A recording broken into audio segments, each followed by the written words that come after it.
네. 지금부터 이제 네트워크 관리사 파트 2 TCP/IP 부분에 대한 설명을 할 거고요. 하기 전에 잠깐 안내를 드리면, 여기는 이제 제 그 블로그입니다. 그래서 여기에서 좀 여러분들이 이제 많은 정보를 얻을 수가 있고, 뭐 AWS도 마찬가지고 SQLP, 그죠? 뭐 이런 것들도 좀 확인해 볼 수가 있고요.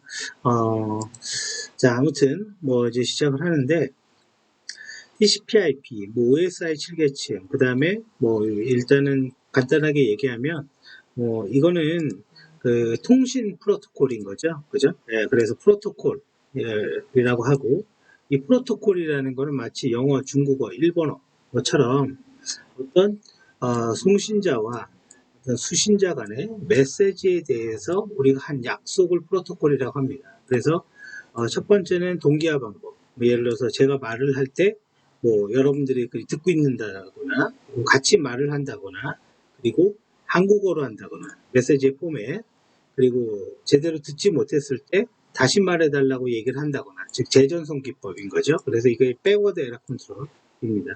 그래서 이런 것들을 약속하는 게 이제 프로토콜의 의미가 되는 거고, 자, 교재에서 보면 뭐 마찬가지입니다. 어떤 서로 간의 약속이다. 그죠? 그래서 어떤 포맷으로 보낼 건지 약속을 하는 거고, 그게 이제 약속의 내용이 지금 이게 같은 말입니다. 지금 구문, 의미, 의 순서를 약속해야 된다. 그게 이제 바로 요 내용과 같은 말이고, 지금 밑에 나오는 거는 이제 와이어샤크라는 도구를 써갖고 실질적으로 프로토콜을 어떻게 확인할 수 있는지 그거에 대한 예제인 거고요. 그리고 이제 다시 계속 넘어가서 보겠습니다.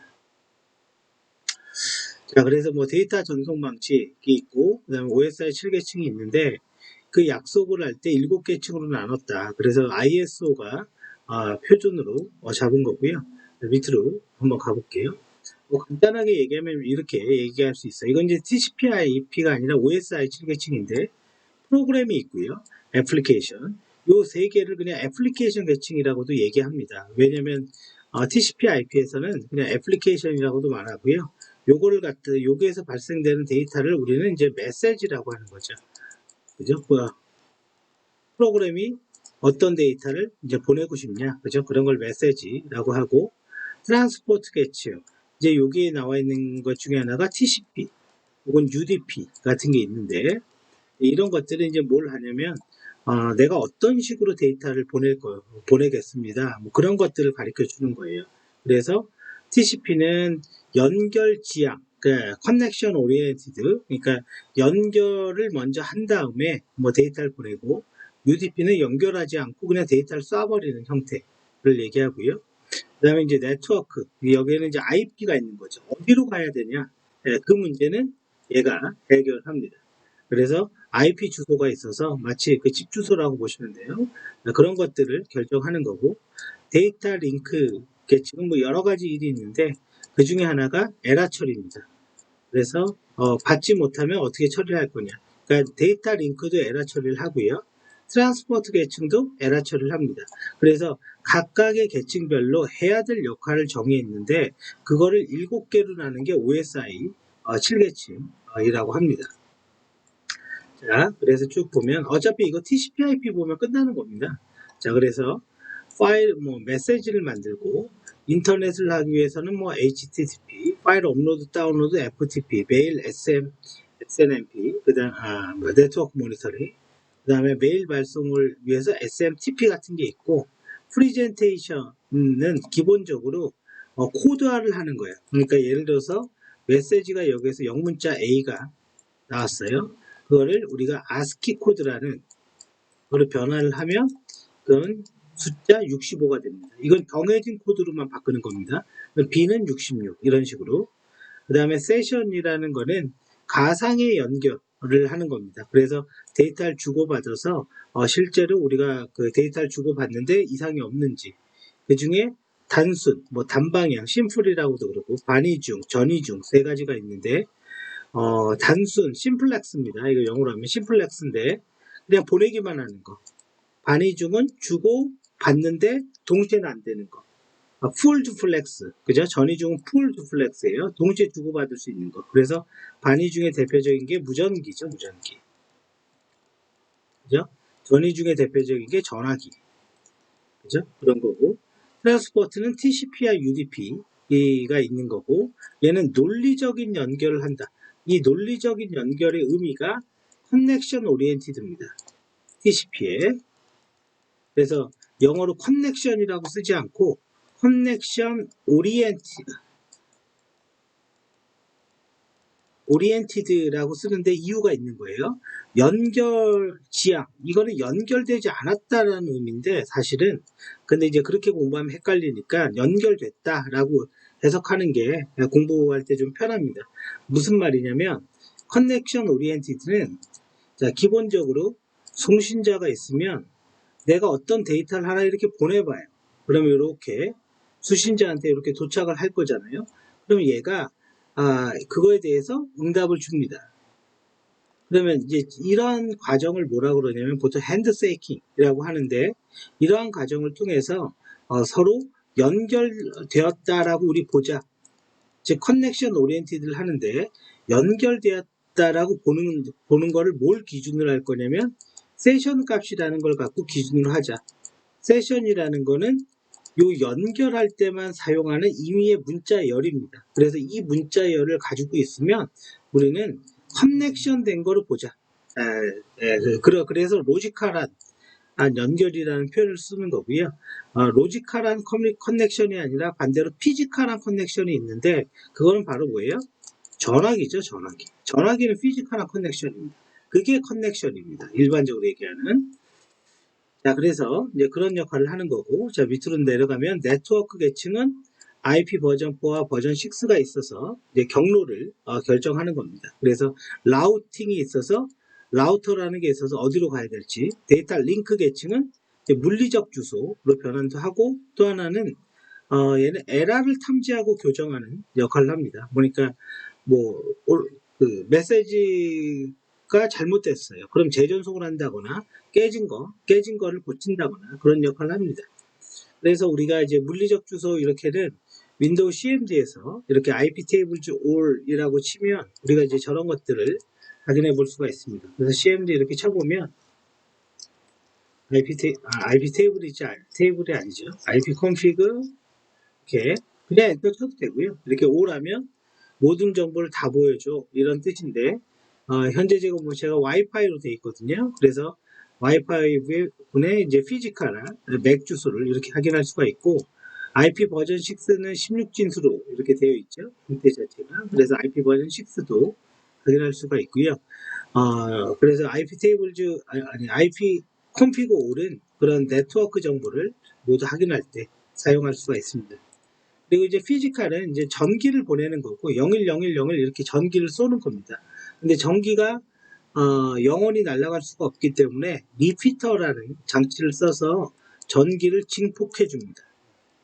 그래서 리피터는 이제 증폭기다라고 보시면 됩니다. 자, 그래서 이렇게 이제는 그 실계층이 있고, 그리고 이제는 밑으로 내려가서 각 계층별로 어떤 장비들이 있는데 뭐 특별하게 중요한 건 없고, 여기 이제 데이터 리피터는 아까 얘기했죠. 전기적 신호를 증폭한다. 이게 주 목적입니다. 이것만 알면 되고요. 그다음 브릿지, 스위치 뭐 이런 것들이 있는데요. 이거는 이제 간단하게 집에서 우리 공유기 쓰잖아요. 공유기 보면 이렇게 케이블을 꽂을 수 있는 구멍이 몇 개 있죠. 그죠? 그렇게 그런 기능들을 해주는데, 이제 그런 기능들을 전달을 해준다라고 해요. 그걸 이제 포워드라고 합니다. 포워드. 그래서 입력으로 들어온 걸 출력으로 보내는 걸 포워드라고 합니다. 그런 기능 해주고, 라우터는 이제 경로를 결정하는 거죠. 경로를. 똑같은 지금 이 그림에서 예를 들어서 내가 목적지로 가는데 이렇게 해서 이렇게 해서도 갈 수가 있고, 이렇게 해서 이렇게 해도 갈 수가 있습니다. 이렇게 해서 이렇게 해도 갈 수가 있어요. 그럼 뭐가 가장 효율적이냐, 즉 최단 경로가 뭐냐, 이거를 파악해서 최단 경로를 결정하는 게 라우터죠. 그걸 그때 사용하는 알고리즘이 라우팅 알고리즘이고, 그 다음에 이제 게이트웨이는 어떤 데이터를 이렇게 내가 이렇게 보내는데 이쪽의 통신 방식과 이쪽의 통신 방식이 달라요. 그러면 뭘 해야 됩니까? 변환을 해야 되죠. 마치 한국어로 이야기하는 거를 영어로 바꿔주는 거 있죠? 그 변환을 해야 되잖아요. 그러한 변환을 게이트웨이라고 합니다. 그래서 게이트웨이는 망과 망이 다를 때 변환해주는 장치, 그걸 게이트웨이라고 합니다. 쭉 넘어갈게요. 자, 그 다음에 포워드 에러 컨트롤, 백워드 에러 컨트롤이 있는데 이거는 간단하게 알아도 됩니다. 결과적으로 포워드 에러 컨트롤은 데이터가 깨졌어. 깨졌냐 안 깨졌냐 그걸 확인하는 거예요. 그래서 이걸 뭐라고 그러냐면 무결성 검사라고 하고, 백워드 에러 컨트롤, 이건 이제 다른 말로 여기 보면 ARQ라고 있죠. ARQ라고 있는데 백워드 에러 컨트롤은 재전송 방법을 결정하는 거예요. 못 받았으니까 다시 보내줄게, 그거를 결정하는 거고요. 그래서 이제는 포워드 에러 컨트롤이에요. 해밍 코드, 페리티비티 이런 것들이 있는데, 페리티비티라는 거는 이제 다른 말로 하면 잉여 비트죠. 잉여 비트. 그러니까 예를 들어서 이런 거예요. 0, 0, 1, 1. 그러면 지금 이 네 자리가 보내고 싶은 데이터고, 한 자리는 페리티비트를 넣자. 근데 1을 넣자. 1이라는 건 요 1의 자리, 1의 개수가 두 개잖아요. 그래서 두 개, 짝수개일 때는 1, 홀수개일 때는 0을 넣자. 이렇게 약속을 하는 거예요. 그리고 나서 요걸 보냅니다. 그럼 이제 받았어요. 그럼 0, 0, 1, 1. 그러면 여기가 만약에 한 비트가 깨졌어. 그럼 이거를 1로 바뀌어요. 0 아니면 1이기 때문에. 그러면 얘가 1이잖아요. 페리티 자리가. 그러면 이게 홀수계로 바뀌었죠. 그래서 이거는 에라구나. 이렇게 알아듣는 거예요. 그래서 그런 걸 페리티 비트라고 하는 거고, CRC는 조금 다른데, CRC는 예를 들어서 내가 A라는 거를 보내요. 그러면 A가 이제 숫자로 하면 아스키 코드로 하면 65가 되는 거고, 6을 8421로 바꾸면 0, 1, 1, 0이 되죠. 5를 8421로 바꾸면 0, 1, 0, 1이 되죠. 그러니까 6이니까 이렇게, 5니까 요거 하면 되잖아요. 그러면 이거를 임의의 체크값, 이제 사실은 임의의 체크값은 아니고 1100, 00으로 한번 나눠보자 하는데, 이걸 나눌 때 지금 이게 나누는 자리가 지금 4개잖아요. 하나, 둘, 3개. n-1의 1로 0으로 붙입니다. 자, 네트워크 관리사에서는 지금 제가 설명하는 정도까지 나오지 않습니다. 근데 그냥 참고로만 들으세요.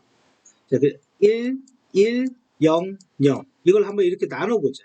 그럼 어떻게 나누냐? XOR로. XOR라는 거는 0일일 때만 1이 되는 거예요. 0일일 때만 1이 되거나 1, 0일 때만 1이 되는 거고, 나머지는 다 0이 되는 겁니다. 그리고 이렇게 하니까 0이 되죠. 또 0이 되죠. 0이 되죠. 0이 되잖아요. 그러면 이제 나머지 자리가 1, 0, 1, 0. 네 자리. 다시 요걸 1에 맞춥니다. 1에, 여기에. 1, 1, 0, 0. 여기죠. 또 나눠요. 0, 1, 1, 0. 이렇게 나오죠. 그러면 이제 나머지 자리가 여기까지 했었나요? 그러면 이제 0이 하나 더 떨어지죠. 그러면 1100. 그러면 이거는 하나, 둘, 셋, 넷, 0이 되겠죠. 한 자리 내려오겠죠. 그리고 4비트 뒤에서, 왜냐면 이게 4개니까, 요게 4자리니까, 여태까지 나눈 게 하나, 둘, 셋, 4개. 요거를 요렇게 보내줍니다. 그래서 요걸 가지고 또 하나 연산을 해서 0이 떨어지면 이상 없는 거로 보자. 그래서 이런 식의 연산을 하는 거를 CRC라고 합니다. 자, 해밍 코드는 이건 약간 좀 다르긴 한데 페리티비티와 좀 합쳐진 건데, 1, 2, 4, 8 배수죠. 배수 단위로 페리티비트를 꽂습니다. 그래서 이건 간략하게만 얘기할게요. 그래서 이 페리티비트의 값을 가지고 우리가 뭘 하냐면, 요 앞자리가 1의 자리 개수가 몇 개냐, 1의 자리 개수가 몇 개냐, 그러니까 2니까 3, 4, 그죠? 몇 개냐, 이걸 카운팅 해갖고 이게 이제는 잘못됐냐 안 됐냐에 따라서 고칠 수도 있는데, 그게 해밍 코드예요. 그래서 그냥 해밍 코드는 페리티비티와 아까랑 똑같은데, 똑같단 말은 틀린 말이에요. 똑같은데 1비트를 고칠 수도 있는 기능이 있어요. 그래서 그게 좀 다르다라고 이해하시면 되고, 네트워크 관리사에서는 이거에 대해서 그렇게 많이 나오진 않고, 백워드 에러 컨트롤이 많이 나오죠. 사실 백워드 에러 컨트롤은 별다른 게 없어요. 스탑 앤 웨이트는 그림이 원래 이게 색깔이 들어가면 조금 더 구분이 쉽거든요. 스탑 앤 웨이트는 하나 보내고 응답 오면 두 번째 보내고 이런 식이고 고백에는 이렇게 보냅니다. 근데 나 몇 번 못 받았어. 이렇게 응답이 와요. 그러면 그거 이후에 못 받은 거 다 재전송. 그래서 잃어버린 프레임 이후에 모든 패킷을 재전송. 셀렉티브 리피터는 중간에 이거는 받았고 요건 못 받았고 이건 받았어요. 그럼 요거 빠진 것만 재전송하는 걸 셀렉티브 리피터라고 합니다. 그래서 요거는 이제 시험에 나오죠. 요 두 개는. 네, 그래서 요 두 개는 당연히 알아두셔야 되고 쭉 넘어갑니다. 그리고 이제 TCP IP인데요. 뭐 기본적으로 똑같습니다. 뭐 미 국방 근데 이제 얘는 계층을 아까는 7개로 나눴는데 얘는 4개로 나눈 거죠. 그래서 여기가 뭐냐면 아까 OSI 7계층은 여기가 애플리케이션 계층, 그 다음에 이제 프리젠테이션, 그 다음에 세션, 뭐 이런 식으로 있었잖아요. 요걸 하나로 합쳤어요. 그래서 그냥 애플리케이션, 프로그램들이 있다. 트랜스포트는 똑같고요. TCP나 UDP가 있고, 인터넷 IP 계층이 있는 거고요. 네트워크 접근, 이게 피지컬이라고 보시면 됩니다. OSI 7계층에. 그래서 TCP/IP 프로토콜은 여러 개의 프로토콜의 묶음인데 지금 여기 본 것처럼 TCP, UDP, IP, ARP, RARP의 묶음이에요. 그래서 내가 데이터를 이렇게 보내는데요.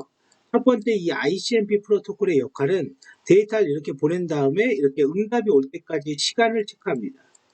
그래서 이 시간이 짧으면 어떤 특징이 있어요? 빠르게 가는 거죠. 여기보다 짧으면요. 그래서 얘는 에러를 탐지하는 게 주 역할인 거고 내가 IP 주소를 보냈어요. 그럼 물리적인 맥 주소, 기계 주소 아까 맥 주소 봤죠? IP config all로 맥 주소를 바꿔주는 게 ARP고요. 요걸 이렇게 반대로 맥에서 IP로 바꿔주는 게 RARP. IP는 여기 있는 게 라우터인데 목적지까지 IP가 나오면 과연 이렇게 가는 게 빠르냐, 이렇게 가는 게 빠르냐, 그죠? 최단 경로를 결정해서 데이터를 보내는 거고 TCP와 UDP는 얘기했죠. TCP는 연결, 커넥션 오리엔티드고 UDP는 연결 안 하고 그냥 쭉 보내는 거 그런 것들을 의미합니다. 쭉 약간 이제 그런 내용이고 그래서 그거를 중간에 이렇게 날아가는 거를 스니핑을 걸어서 이렇게 모니터링하면 이런 식으로 확인할 수가 있다라는 겁니다. 자, 이게 그 내용이고요. 자, 그래서 요건 이제 다 설명한 겁니다. 그래서 뭐 FTP, 뭐 DNS, 뭐 HTTP 이런 프로토콜이 있고요. 그리고 각각의 정보는 이렇게 헤더, TCP는 TCP 헤더, UDP는 UDP 헤더를 붙이고 그걸 세그먼트라고 합니다. 세그먼트라고. TCP 이제 결론은 여기서는 제일 중요한 건 TCP인데 사실 UDP는 별게 없습니다. 그래서 이렇게 보시면 돼요. 통신자가 내가 이제는 데이터를 보내요. 쭉 하나를 이렇게 보냅니다. 이때 보낼 때 내가 연결을 할게. 그래서 신이라는 필드에다가 1을 설정해서 보내요. 이게 뭐냐면 연결 요청의 의미예요. 그럼 얘가 에크로 응답을 합니다. 연결해도 돼. 그죠? 에크라는 필드에 1을 설정해서 정확히 말하면 원래 씬값의 1은 그대로 두고 에크를 추가로 1을 설정해서 응답을 합니다. 그리고 마지막 한 번 더 보내요. 얘가 그래서 에크에다가 1을 설정해서 보냅니다. 그래서 에크 이렇게 3번 왔다 갔다 하는데 이걸 TCP의 연결 과정이라고 하고 우리는 그거를 3way 3번 악수한다. 그죠? 핸드세이킹 과정이라고 이야기를 합니다. 그러니까 TCP의 연결 과정. 그러면 이제 이게 연결이 되면 우리가 이제 어떻게 보이냐면 이 스텝 리시드가 됐다. 즉 이거는 연결이 확립됐다. 이렇게 보입니다. 그리고 나서 이제 데이터를 이렇게 보내는 형태예요. TCP는. 근데 만약에 데이터가 이렇게 날아가다가 나는 분명히 ABC로 보냈는데 여기에 보면 A, C 순서가 뒤바뀌어서 왔죠. 그래서 보낼 때마다 앞에 여기 뭐가 있냐면 시퀀스 번호를 줘요. 그래서 A가 0번이고 예를 들어서 B가 1번이고 C가 2번이야. 그러면 이게 섞여서 와도 여기에서 정렬을 하면 원래대로 돌릴 수 있죠. 그래서 TCP는 순서 제어 기능을 가지고 있어요. 그리고 내가 하나를 받잖아요, 얘가. 그리고 얘는 항상 에크 정보를 되돌려줘요.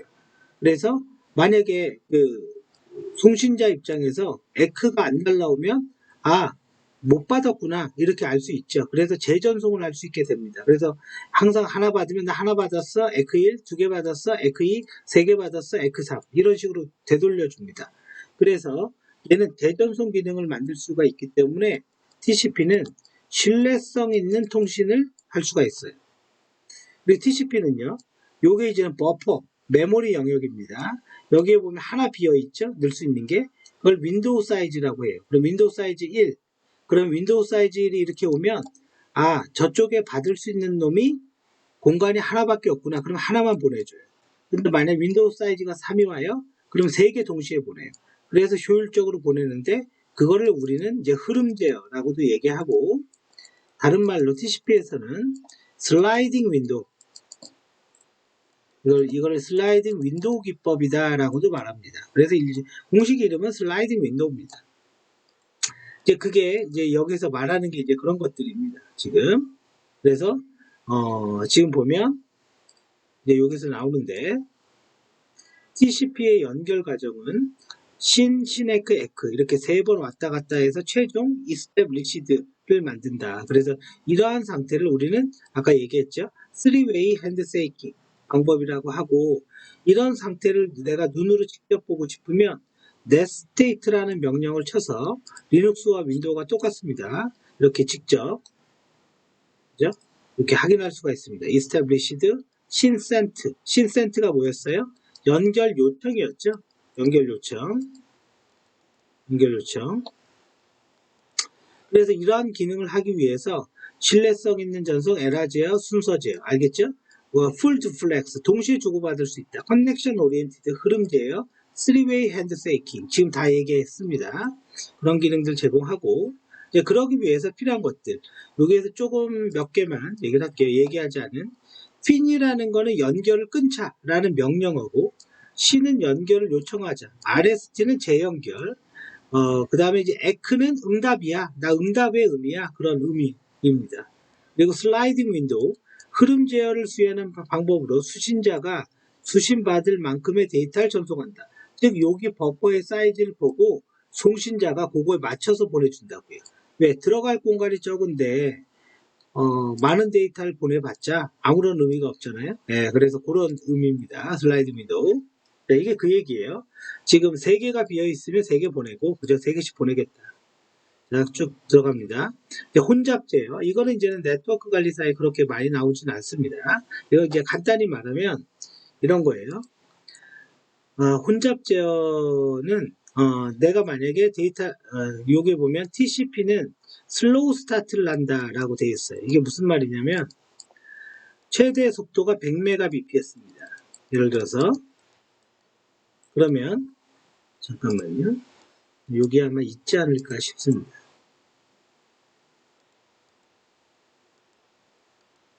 네. 없네요. 그죠? 최대 속도가 만약에 100mbps예요. 그러면 혼잡 제어는 슬로우 스타트는요 1메가부터 이렇게 속도를 올려요. TCP는. 그러다가 100메가에 딱 도달하면 50%씩 속도를 낮춥니다. 이 50% 써있죠? 이걸 표현할 때 이렇게 표현할 수가 있어요. 윈도우 사이즈 나누기 2 이게 50%라는 거예요. 그래서 평상시에 전송 속도가 이렇게 톱니바퀴 모양으로 나갑니다. 그런데 듀플리케이션 에크라는 게 뭡니까? 수신자가 나 못 받았어 에크, 나 에크 1 무슨 말이에요? 나는 에크 2 두 개까지 보냈는데 자꾸 에크 1만 오는 거야. 그럼 2번은 못 받았다는 의미죠.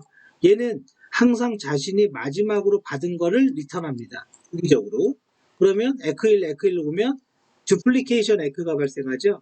그래서 듀플리케이션 에크가 날라오면 이유는 모르겠지만 얘가 제대로 못 받고 있구나. 그래서 속도를 초기 값으로 낮춰요. 그리고 다시 속도를 올려요. 근데 또 에크가 와요. 그럼 또 낮춰요. 그럼 속도가 이렇게 되겠죠. 이러한 기법을 컨젝션 컨트롤이라고 합니다. 지금 그래서 지금 얘가 그걸 말하고 있는 거예요. 자, 그래서 에크를 통해서 지수의 크기로 증가한다.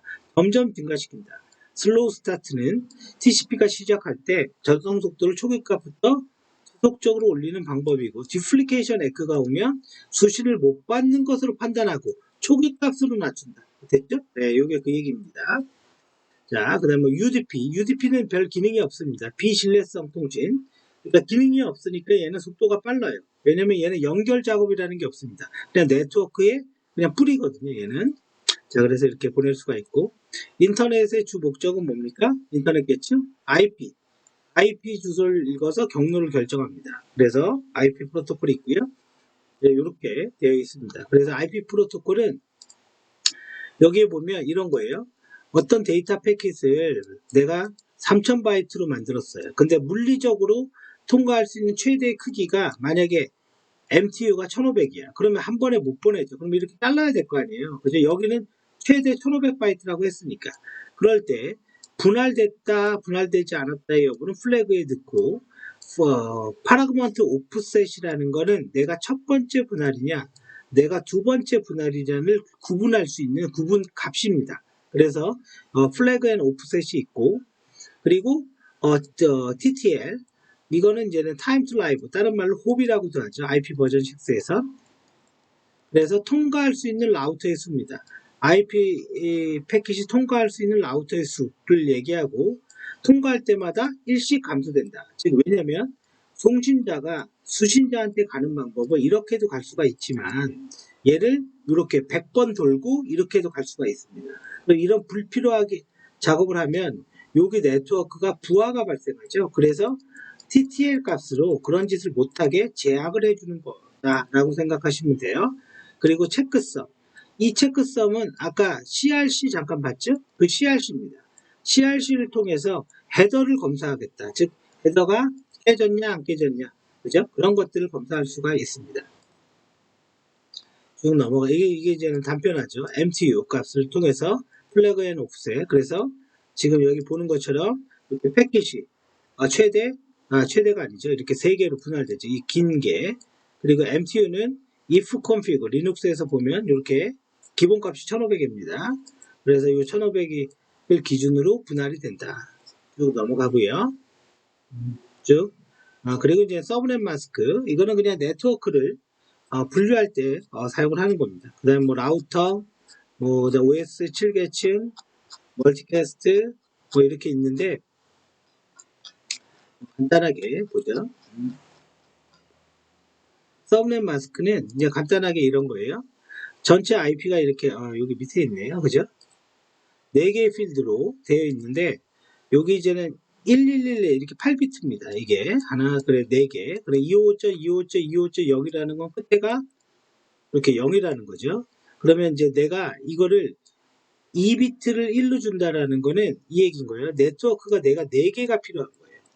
그러면 0, 0, 1, 0, 0, 1, 1, 1 이렇게 돼야지만 2비트가 있어야지 4개를 표현할 수 있죠. 그래서 2비트를 네트워크를 구분하는 데 쓰고 나머지 6개를 호스트, 컴퓨터요. 컴퓨터에다가 IP를 부여하는 데 쓰자. 이렇게 분류할 수가 있습니다.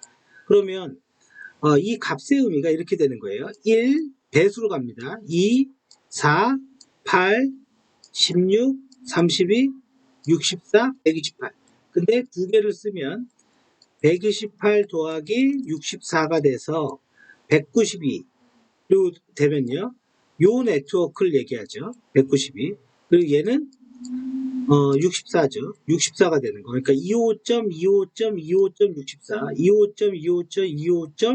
25.25.25.192, 25.25.25.128, 25.25.25.0번 이렇게 하면은 4개 네트워크가 분류가 되죠. 그러면 각 네트워크마다 6개의 6비트까지 IP를 컴퓨터에다가 줄 수가 있다. 그게 이제 서브네팅입니다. 그래서 지금 그 내용을 의미하고요. 쭉 이제 넘어갑니다. 라우터, 뭐 이거는 그냥 크게 그냥 이론적으로만 알아두세요. 그러니까 두 번째의 내용은 디센트 벡터라는 거는 여기에 경로를 결정할 때 요게 이제는 그 라우터인데 이 통과하는 라우터의 수가 적은 쪽으로 경로를 결정하는 게 디센트 벡터, 즉 거리 기반인 거고, 링크 스테이트라는 건 내가 여기에서 메시지 핑을 한번 때려봐요. 그리고 응답 시간을 계산을 해. 그 응답 시간을 보고 짧은 경로를 결정하는 게 링크 스테이트입니다.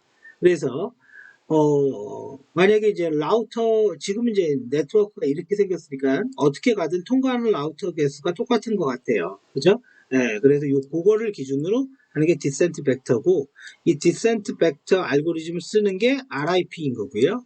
링크 스테이트에서 쓰는 게 OSPF인 겁니다. 쭉 넘어가죠. 이제 그런 내용들입니다. OSPF 넘어가고, ICMP 얘기했죠. 자, 그 다음 전송하는 거, 그 다음에 이제 NAT 뭐 이런 게 있고요. 그 다음에 ARP는 아까 뭐라고 그랬어요? IP를 맥 주소로, 그죠? IP를 맥 주소로 변환하는 거고, RARP는 반대입니다. 맥을 IP로, 그죠? 변환하는 겁니다. 그 다음에 이제 네트워크 프레임, 이제 이 부분은 잘 시험에 나오는 게 아니고, 마지막에 이제는 전송하는 프레임으로 변환한다. 그게 이제 네트워크겠죠. 그리고 나서 이제 실제 데이터를 보내는 거, 그죠? 정기적으로 그 역할이 네트워크 계층이라고 합니다. 자, 그래서 이렇게까지 이 부분이 사실은 네트워크 관리사에서는 시험 제일 많이 나오는 부분이죠. 뭐 그리고 다른 과목에 영향을 제일 많이 주는 겁니다. 그래서 이렇게 학습하시면 됩니다.